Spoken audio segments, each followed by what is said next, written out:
صلاة تطهرنا بها أبواب الرضا والتيسير وتغني عنا بها أبواب الشر والتعصير وتكون لنا بها وليا ونصيرا أنت ولينا ومولانا فنعم المولى ونعم النصير. الحمد لله رب العالمين والصلاة والسلام على سيدنا محمد الفاتح لجميع العالمين وشفيع المذنبين الطائف الهجر وعلى آله أفضل الكاملين وأصحابه الهادين المهتدين إلى يوم الدين وبعد. بسم الله الرحمن الرحيم. ويبادر بفائد ويسن ترتيبه وتقديمه على حاضرة ويؤمن مميز بها بسبع ويضرب عليها لأشر كصوم أطاقه. Hadirin kaum muslimin, alhamdulillah kembali melaksanakan tugas kita memperdalam ilmu fikih, mudah-mudahan sebab kita diterimanya ibadah kita di hadapan Allah Subhanahu wa taala. Diterima tidaknya amaliyah ibadah kita karena ilmu kita. Jadi walaupun berbeda dalam tata cara ikhtilafiyah di antara para ulama melaksanakan amal ibadah, asalkan berdasarkan keilmuan yang diberi oleh ulama tersebut, insya Allah ibadah kita akan diterima oleh Allah Subhanahu wa taala. Yang selanjutnya saya akan membahas tentang waibadiru bifaidin dan hendaklah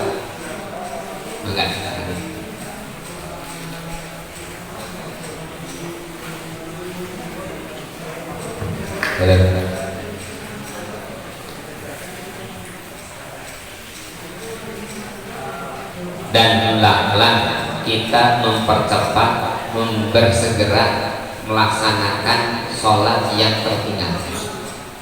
Dibaitin yaitu apabila kita tertinggal melaksanakan sholat, maka harus segera dilaksanakan kembali dalam arti qadha. Kita tertinggal sholat duhur, ingat asar, tepat asar qadha, jangan dinanti-nanti, harus disegerakan. Min fardhi sholatin aw ghairiha mata tatruhu wujuban in fata begari putri. Sholat fardu atau selain sholat fardu, kapan kita ingat kita tidak melaksanakan sholat, maka hari itu kita langsung melaksanakan sholat yang tertinggal. Jadi dalam hukum secara umum, apabila kita tidak melaksanakan sholat, maka ketika itu kita langsung melaksanakan sholat. Tapi ada sesuatu yang tidak harus disegerakan sholatnya. Minha ila khafat ada fahadilah. Di antaranya apabila kita ditakuti hilangnya sholat yang hadir. Umpamanya kita sholat duhur tertinggal, kita tidur jam 11, bangun jam setengah 6. Kita tertinggal sholat duhur, sholat asar sebentar lagi akan sholat maghrib. Di sana kita tidak perlu terburu-buru melaksanakan sholat duhur, tapi kita harus buru-buru melaksanakan sholat asar. Di antara seperti itu. Yang kedua di antaranya yang diperbolehkan tidak disegerakan, yaitu ketika kita tidak mempunyai baju cuma satu bajunya. Mungkin untuk sekarang itu jarang orang yang punya baju satu, pasti lebih dari satu, bahkan lebih dari 10. Orang itu tidak ada, disebutnya tidak ada insya Allah untuk sekarang tidak ada yang punya baju satu-satunya. Tapi kalau zaman dulu baju satu sobek ditambah lagi, sobek tambah lagi, karena susah cari baju. Jadi kalau umpamanya kita tidak punya baju cuma satu-satunya, kita tidak bisa melaksanakan sholat dengan tepat waktu karena bajunya bisa membuka aurat, itu diperbolehkan, tidak disegerakan qada sholatnya. Yang ketiga, wa minha faqidu tuhrain idza shalla li hurmatil waqti. Yang ketiga adalah ketika kita mempunyai sholat faqidu tuhrain. Faqidu tuhrain itu artinya sholat yang tidak menggunakan yang tidak terdapat dua alat sesuci. Jadi dua alat sesuci yang membolehkan kita melaksanakan satu dua, air sama tanah. Jadi air tidak ada, tanah tidak ada. Untuk mazhab Syafi'i, kebetulan saya dari guru-guru saya mazhabnya Syafi'i yang diajarkan dari guru-guru. Jadi yang diajarkan sama guru-guru saya itu, saya tidak menafikan, tidak menyalahkan orang lain ya. Jadi untuk tayamum, untuk tayamum itu harus tanah yang punya kebun. Cuma ada ulama juga, ada mazhab yang lain yang tayamum itu cukup dengan ke punggung, ke meja, ke jok. Itu berbeda mazhab kan. Kita jangan susah-susah melihat mazhab yang lain, karena banyak mazhab itu jadi kita akan menjadi bingung karena itu ikhtilaf, perbedaan ulama. Seperti ketika kita melaksanakan tawaf, suka ada kalau tawaf kan wajib wudu. Kalau saya tidak wajib wudu, kita sedang tawaf, di belakang kita ditempel kita, kena punggung, itu kita jangan melihat. Kalau kita melihat itu batal tawafnya, Pak. Mengapa? Di belakang kita itu ada orang yang bermadzhab, yang mempunyai keilmuan bahwa wudu tayamum itu sah di punggung karena di punggung ada debu. Ada mazhab seperti itu. Jadi banyaklah mazhab itu. Jadi kita jangan saling salahkan. Cuma yang diterima saya dari guru saya sampai ulama-ulama sampai Rasulullah SAW. Jadi yang disebut tayamum itu tanah yang ada debunya. Ketika tidak ada alat dua alat suci seperti di mana? Seperti di rumah sakit. Di rumah sakit kata dokter, jangan kamu pakai air. Atau kita nggak mungkin kita masuk rumah sakit bawa apa? Bawa tanah, nggak mungkin. Aja bawa tanah ke rumah sakit, nggak mungkin, Pak. Itu bagaimana sholatnya? Itu disebutnya sholat faqidu tuhrain. Sholatnya namanya sholat li hurmatil waqti, sholat menghormat waktu. Gambarnya seperti rumah sakit, atau seperti kita naik kendaraan bis atau kereta api. Mungkin di kereta api ada air, tapi di bis jarang ada air. Di bis juga tidak ada tanah. Bisnya punya orang. Kalau punya kita bisa aja bis disuruh berhenti. Berhenti, bisa aja, kan bis milik orang lain. Kita masuk bis, terus kita ikut. Bagaimana sholatnya? Sholat aja langsung, tidak wudu, tidak tayamum.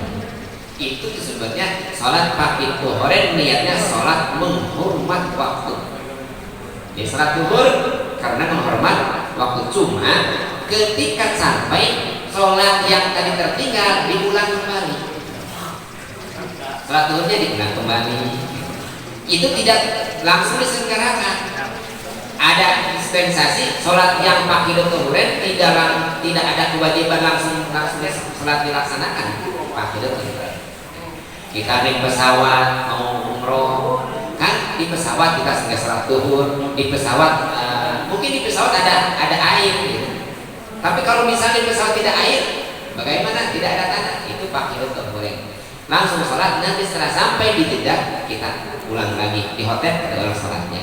Jadi itu versi madhab Syafi'i. Kalau versi yang lain mungkin bisa sapa pakai langsung pakai di jok gitu. Ada yang seperti itu, sholatnya seperti itu. Itu disebutnya faqidut tahurain. Tidak ada dua alat sesuci. Kalau tidak ada dua alat sesuci, maka sholatnya mengkodoknya tidak langsung disegerakan, bisa dinantikan. Yang selanjutnya, apabila ketika kita akan sholat itu ada orang yang terlelap, ada anak yang terlelap karena budak, lagi ngasih anak, Allahu Akbar, anak ayahnya dibalong diantarkan ke sholat, jangan, selamatan dulu, gitu. Tidak tertinggal apa sholatnya, mengkodoknya tidak harus disegerakan, gitu. Kalau ada menyelamatkan orang lain, ada ular, itu tidak harus disegerakan. Atau kita sholatnya yang sholatnya tidak sengaja tidurnya. Kalau yang sengaja sudah masuk waktu sholat, itu wajib disegerakan. Misalnya kita tidur jam 12 setelah adzan, Allahu Akbar, berjamaah biasanya di masjid jam 1 kumpul istirahat dulu Jam 12 adzan sudah berbunyi, kita enak-enak tidur-tiduran, bangun-bangun jam 4. Nah, itu artinya kita menyengaja sholat yang sudah ada waktunya, kita tidur-tiduran. Itu wajib mengkodok sholatnya, wajib langsung dikodok setelah asar. Kalau umpama tadi jam 10 kita tidur, jam 4 kita bangun, nah itu ada dispensa tidak perlu bersegera yang karena kita tidak sengaja melaksanakan tidurnya.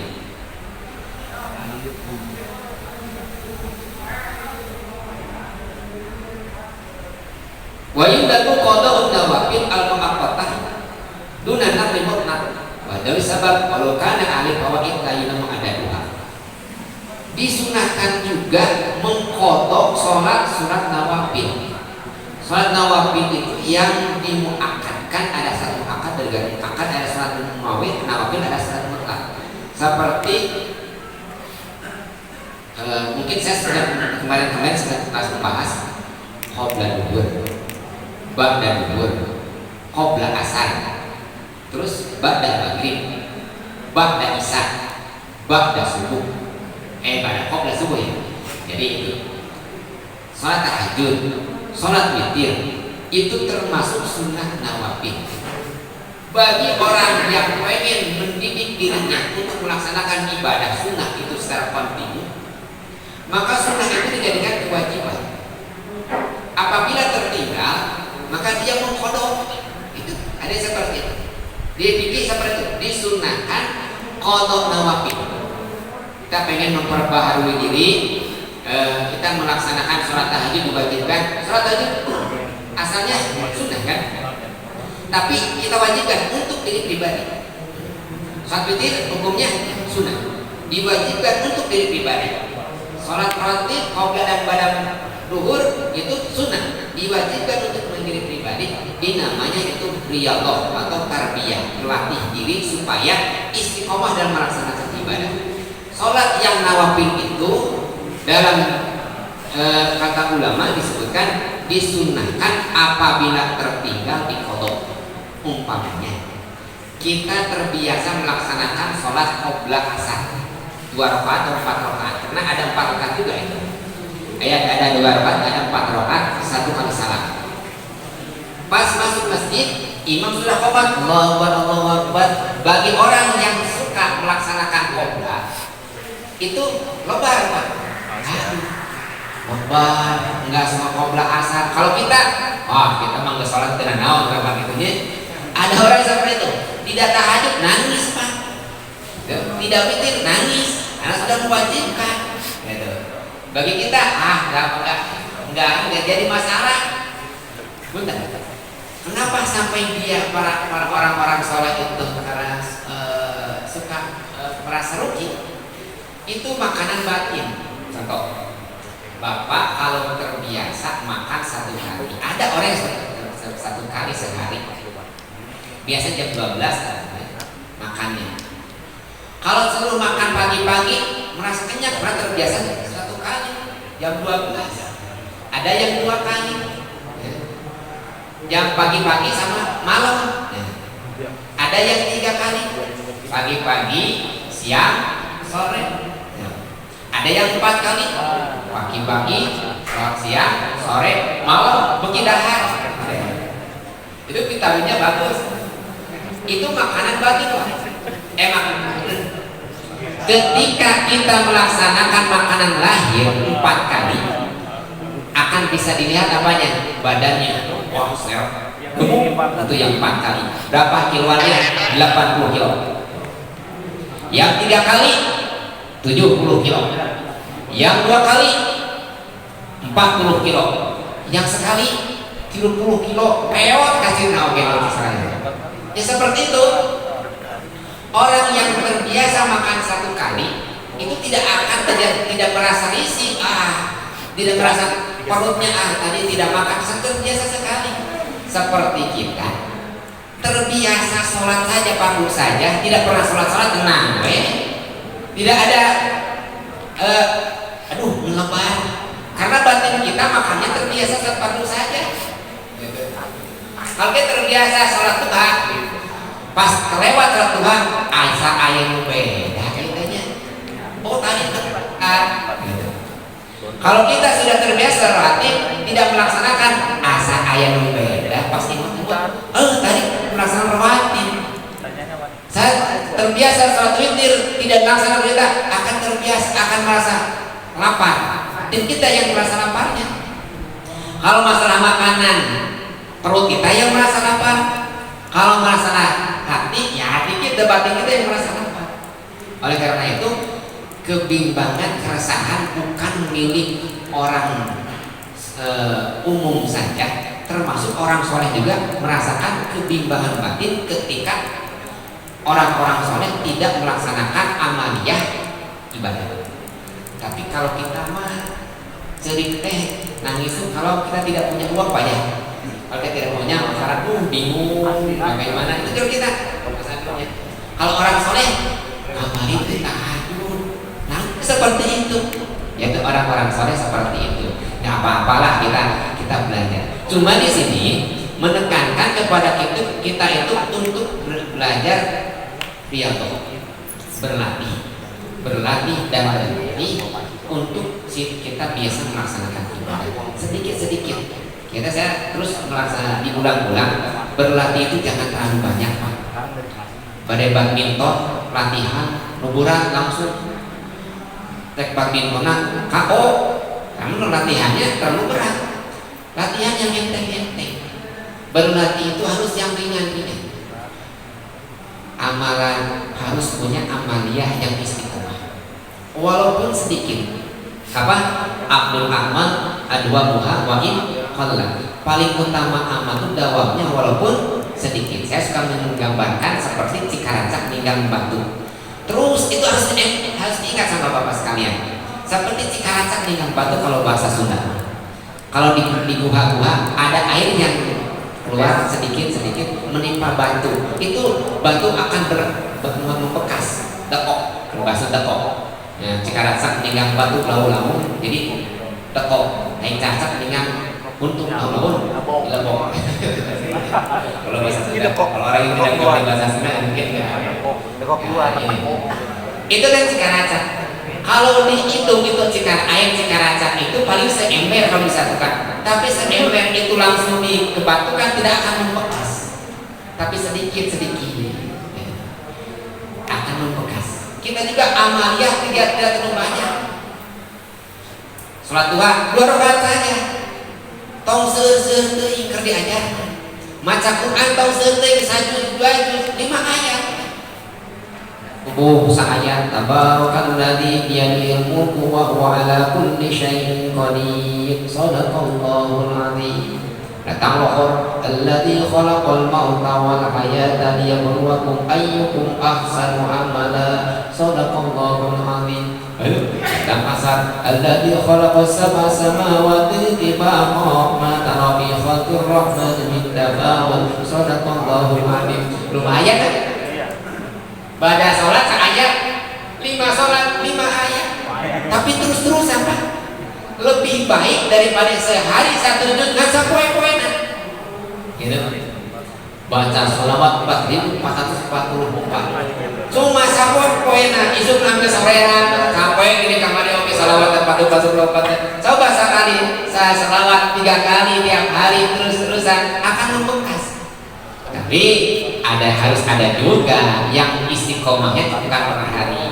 Nah kita kan kalau di kampung-kampung suka ada yang diajarkan sama guru-guru sama kiai-kiai istiqomah tuh yang tiap hari misalnya tiap hari baca wiridan subhanallah 33 kali, alhamdulillah 33 kali, Allah akbar 33 kali, dan dan la ilaha illallah. Itu suka di istiqomahkan di masjid-masjid. Itu tiap hari istiqomahnya.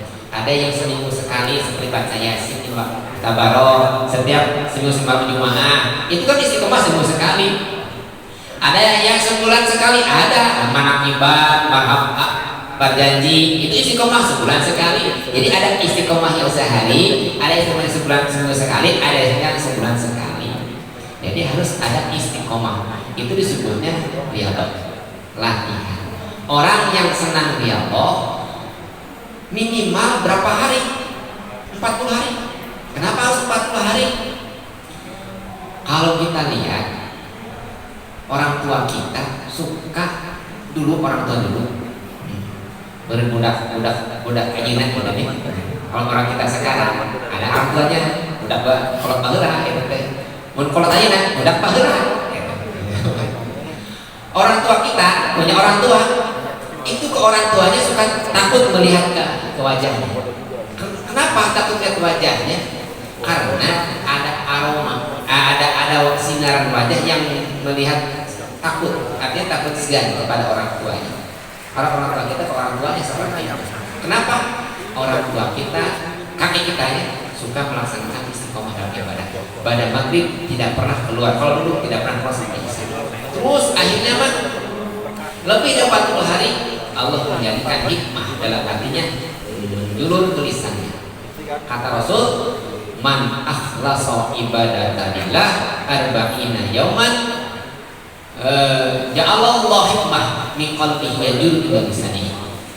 Barang siapa melaksanakan 40 hari ibadah 40 hari karena Allah akan menjadi hatinya penuh hikmah, akan menjulur ke lidahnya. Jadi lidah itu akan didengar sama orang, akan didengar sama anak. Kalau sudah punya amalan minimal 40 hari.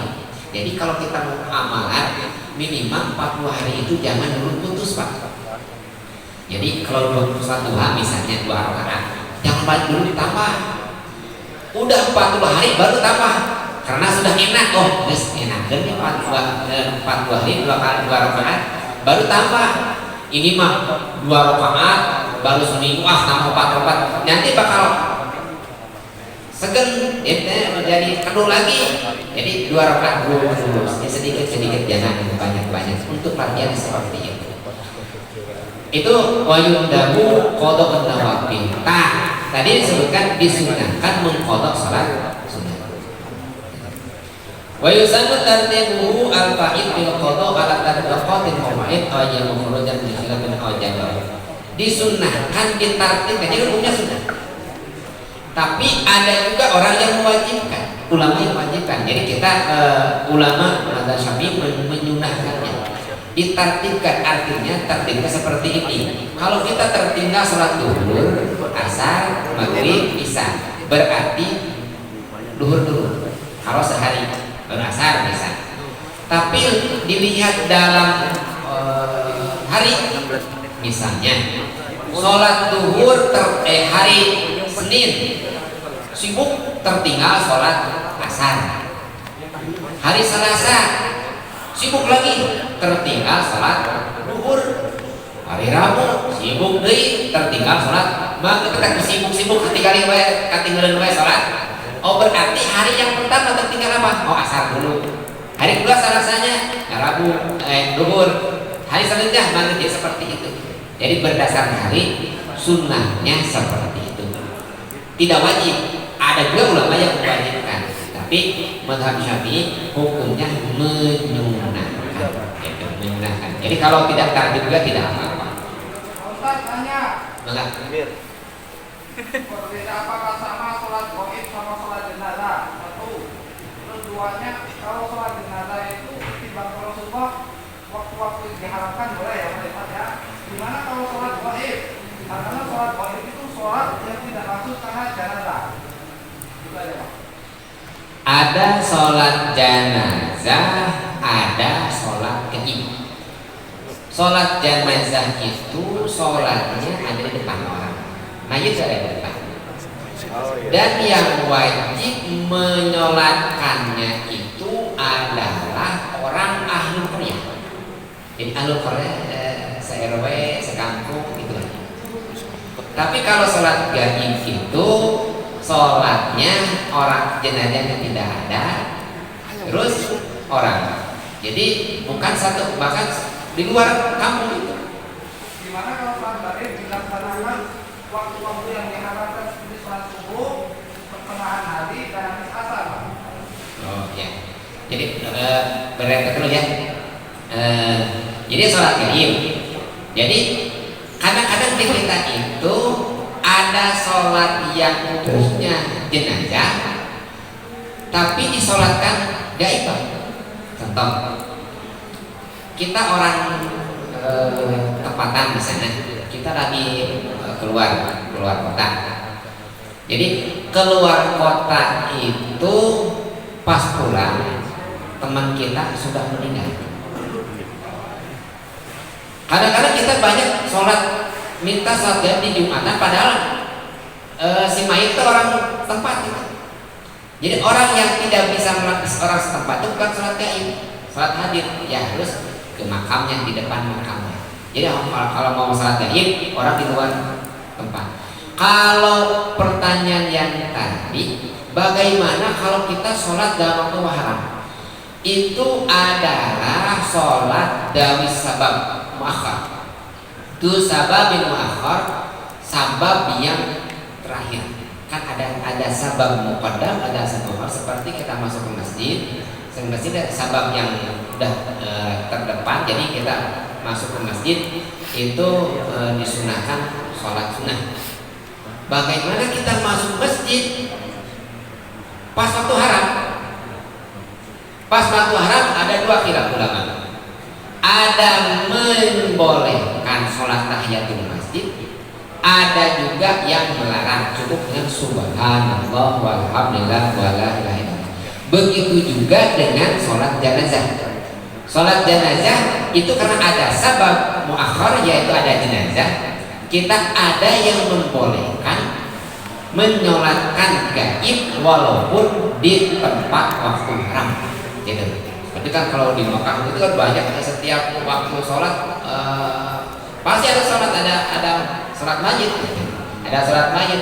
Waktu sholat pada duhur, pada asar, pada maghrib, pada isya, setiap waktu sholat pasti ada yang meninggal. Kalau di Mekah ya, bukan di Madinah pasti. Kalau di kita kan tidak ada seperti itu diperbolehkan. Ada lagi? Orang terasa aja nanti sampai mana? Wa yaqdimu ala haula. Wa yumaru mumayyiz min biharisati. Dan diperintah orang yang memayyiz anak yang sudah membedakan yang baik dan yang jelek karena usia 7 tahun. Memerintah dengan tahdid. Kalau sebelum 7 tahun jangan diancam, Pak. Itu kadang-kadang itu banyak mengancam anak-anak, awas jadi tidak sholat Mekah, tong di pasihan tingsiunan neraka. Anak nanti otaknya tidak berkembang. Oh, saya mau dikubur masih saya pasukan orang. Itu anak-anak bakal siul dari kubur. Belum waktunya, Pak. Anak-anak jangan diancam sebelum waktunya. Anak-anak waktunya bermain. Tahu di sini mah kuburan bio anak waktu bermain bebasan supaya otak anak itu kreasi. Itu banyak ibu-ibu, awas ya juri. Anak tidak berkreasi. Awas, bangun ke sholat kita ke malaikat.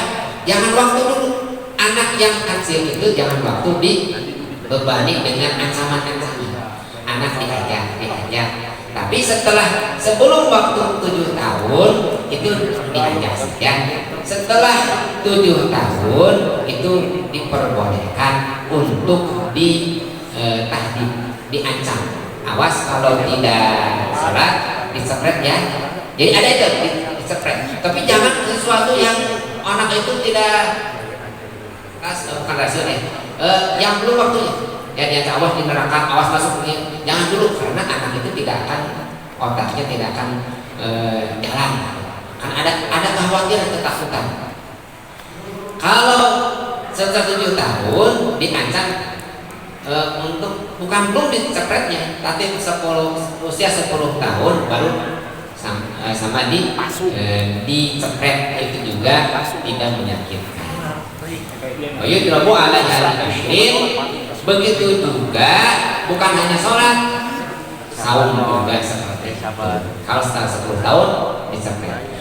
Upami kalau kita nanti dewasa, lingkungan tidak baik, tapi usia pendidikan 7 tahun sudah masuk dalam hati menjadi adat kebiasaan, anak itu tidak akan melepaskan sholat Pak. Mau ikutan main bang ke Persib, nonton Persib, kek sholat heula. Mau bowling, kek sholat heula. Sadar lupa, kek sholat heula. Walaupun dia itu orangnya suka main, suka maksiat, suatu hari dia akan berhenti dengan sholatnya sendiri. Jadi pendidikan seperti itu. Kita, kalau saya kan menggambarkan kemarin kan mendengar mana pendidikan segala. Jadi lalu saya temenin dua anak, katanya temenin dua anak. Tapi kalau ada gitu orang dalam pindah, sholat osok, puasa osok, judi osok, KWW osok, ayaan segala tara, sholat tara, puasa tara, judi tara, segala tara. Tapi ada mendingan segala osok, non, sabab sholat sekerengan. Karena saya pengalaman teman-teman saya seperti itu Pak. Orang segala osok, kulantaran tengerengan sholatnya, maksiatnya dieureungan ke sholat. Setiap usia menjelang dewasa 45 tahun dia berhenti sendiri. Itu marilah sholat as-sholatan anil fahsya'i wal munkar. Cukup mungkin untuk kalian mungkin ada pertanyaan selanjutnya. Kalau sholat nanya.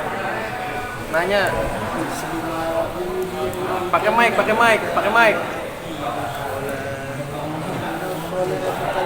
Sekarang untuk sholat malam itu bebas. Pokoknya kalau mah di kapan saja bebas, walaupun dalam waktu yang haram. Hayang sholat tahajud, kaburangan wae makanya. Hayang sholat witir, kaburangan wae. Gusti, ya Allah, saya pengen sholat witir dan betul digugah wae. Kenapa saya tidak dibangunkan saja? Saya mau pengen sholat tahajud. Wajibkeun, Gusti tahajud teh wajibkeun abdi. Kaburangan deui Pak usolli sunat tahajud qodoan tidak apa-apa. Nanti Allah akan benar ini orang itu benar hayang tahajud. Akhirnya kita akan dibangun karena Allah sendiri gitu seperti bebas kalau kodok kapan saja.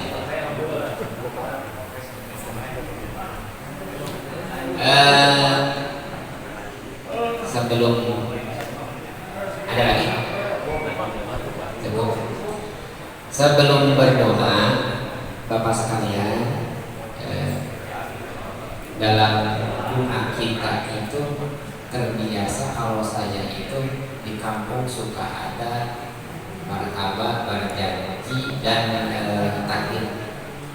Jadi suka baca-baca di masyarakat. Itu soal ayat uihnya nyana berkat. Non berkat apa? Baik-baik aja. Nah, kita diajarkan, kenapa itu diajarkan sama guru-guru kita? Karena berkat itu makanan yang dikasih doa, kita baca Fatihah, baca surat-surat, akhirnya masuk doa itu masuk di makanan, dimakan sama kita dan keluarga itu kan berkah. Kita pengen berkah, nanti bawa air masing-masing. Ya seperti ini kan? Ayo simpan. Nanti minum kita sendiri. Itu akan berkah. Akhirnya ini langkah kita akan berkah. Maka kita akan berkah. Ini dengan berkah apa? Air. Apalagi ini yang hadir berapa orang? Berarti 40 orang. Itu doa wali ijabah. Yakin kalau 40 orang Allah akan menjadikan wali di antara kita. Makanya bersama mungkin yang tidak tahu kita siapa Allah yang mengangkat wali ini, kita tidak tahu. Gitu. Jadi yakin terus kita yakin keberkahan, insya Allah kita juga nanti akan ada perubahan. Amin.